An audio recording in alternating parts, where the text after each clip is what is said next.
Well, the disciplinary board of CAF to conduct a thorough investigation, as we've been told. Well, at the airport in Kano, Deputy Governor of Edo State, Philip Shoaibu, and other officials of the Super Eagles called on CAF to sanction the Libyan team. Well, we do understand that we're joined now in the in the studio here. We're joined by Chairman of the FCT Football Association, Adam Mouktar. He's also a member of the Nigeria Football Federation's Organising Committee.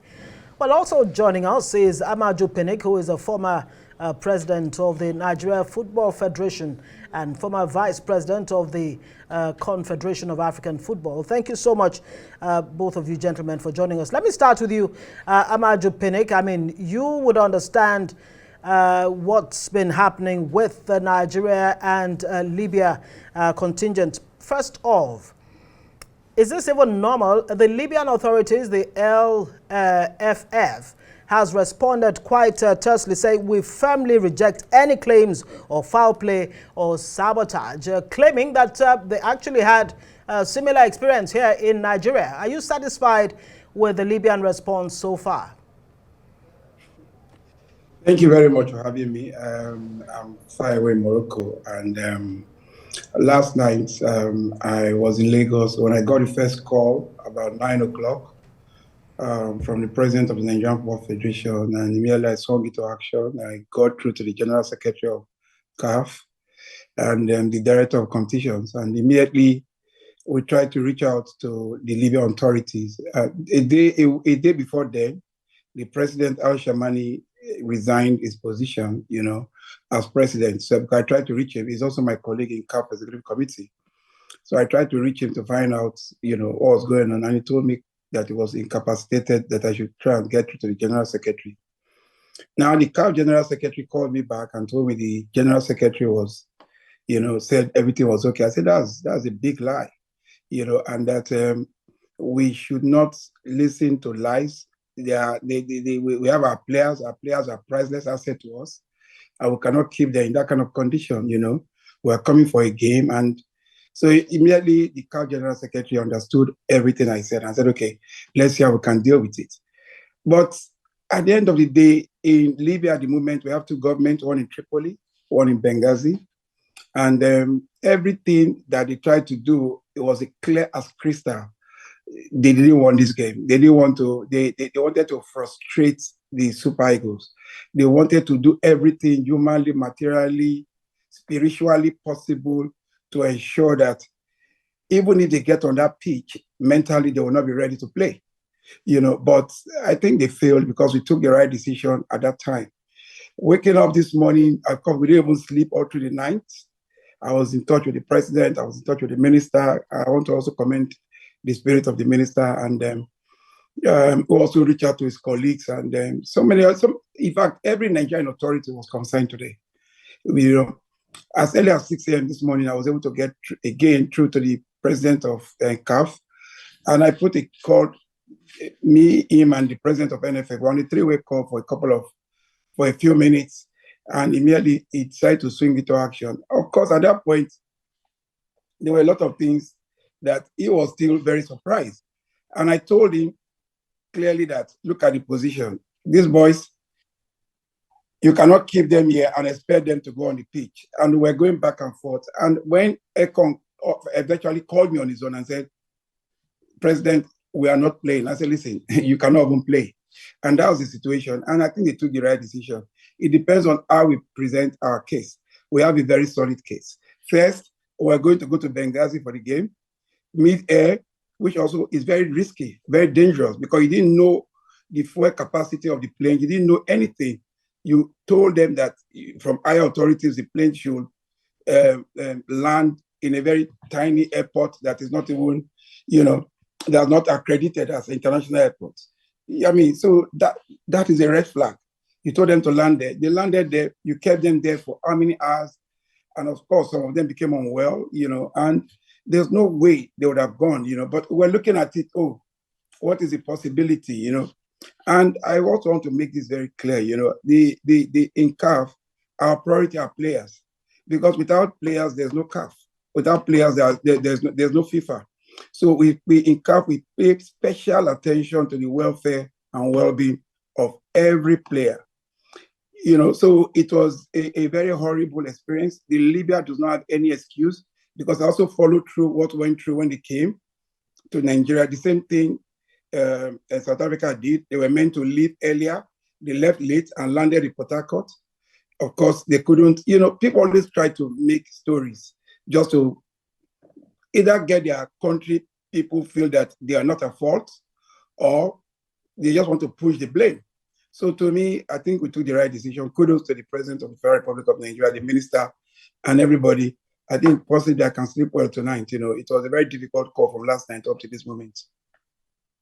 I think we'd like to thank you for your time, Ahmed Pinnick, and thanks for your intervention in the course of the bulletin. We just might reach out to you again. Thank you very much. Let's come back to the studio now.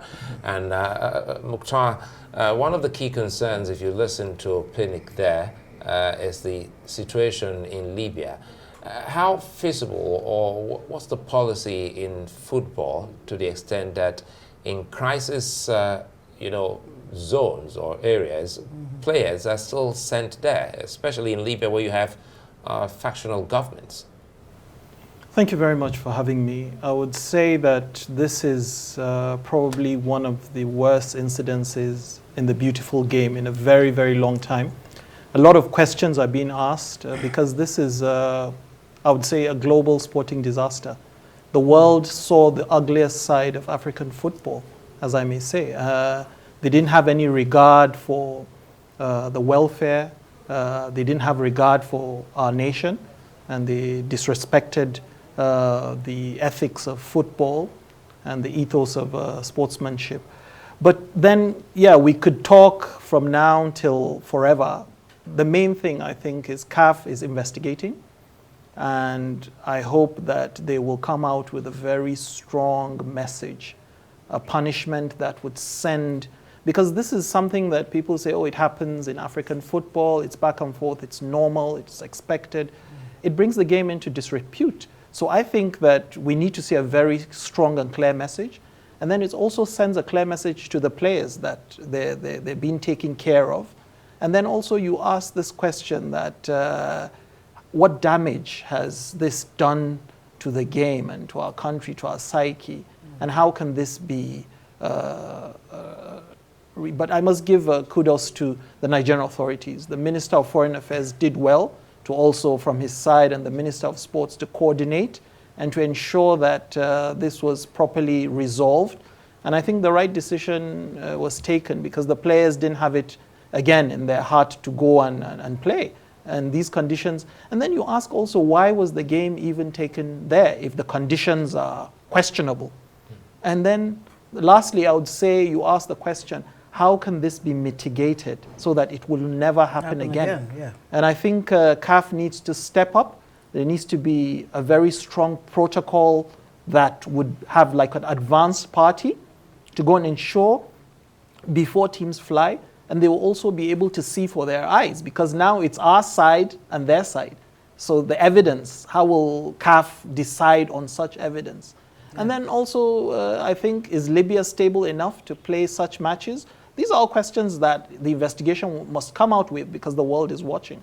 And not just Libya, just like the question, where you have this kind of crisis situation, a country where you have two different governments. Should Nigeria send her contingent there? We'll talk more on this. Let's bring in the sports minister. Of course, we have a report on his reaction earlier. Took the professionalism of the pilot to land you safely and then wait and stand up about 20 hours. It's important to be here. I do this on behalf of the president of our country, who has also issued a statement about this fact. The entire country is aware of what you've gone through. The entire country has been awake since last night, urging and praying that you come back safely to the country and to the government of this country. What was important was your safe return. Nothing else mattered to the president and to the people of Nigeria. We've had discussions with the various levels of leadership in terms of what has happened and what took place. But the bottom line is that let me thank all of you for the great show of maturity in spite of what took place, in spite of the provocation, we've seen all the pictures, the kind of manner that you were treated, and how you had to try to see whether you could even find some rest in the airport, how you were stopped from even leaving the airport. And in spite of all of that, you remain calm, you remain mature. I mean, that is the spirit that is typically Nigerian. And I need to, thank you and thank everybody and welcome you back home. Yeah. Thank you. Right, Umoino there, Nigeria's Minister of Sports. Very quickly, before we let you go, how, we're all concerned about the safety of the Super Eagles, of course, but how will their withdrawal from the Libya meet affect things going on? I mean, what happens with AFCON dreams? Well, it's still intact because we've taken the 3 points at home. But the 3 points in Libya would have to wait and see mathematically what happens, because at the end of the day, CAF has referred this matter to the disciplinary board, and then they will take a decision. But what could be the possible outcome would be either a fine, a suspension, to play behind closed doors in a maybe neutral venue, or even to award, worst case scenario is to award the 3 points to Nigeria. So we would need to see how CAF decides based on this evidence. But like I said, the world is watching, and this will go a long way in showing the world that African football indeed is of age, and these ugly scenes will never repeat themselves again. And the players will have the assurances of coming to represent their countries, that they will be protected, and they will be, their safety and security will be of the utmost importance. Well, Adams, Mouktar, many thanks for your time. Thank you for having me. It's really rare for football to make front page and front news, but sadly, this is even a very bad one. I'd like to thank you for your time, and we should do this again very much. in the days ahead.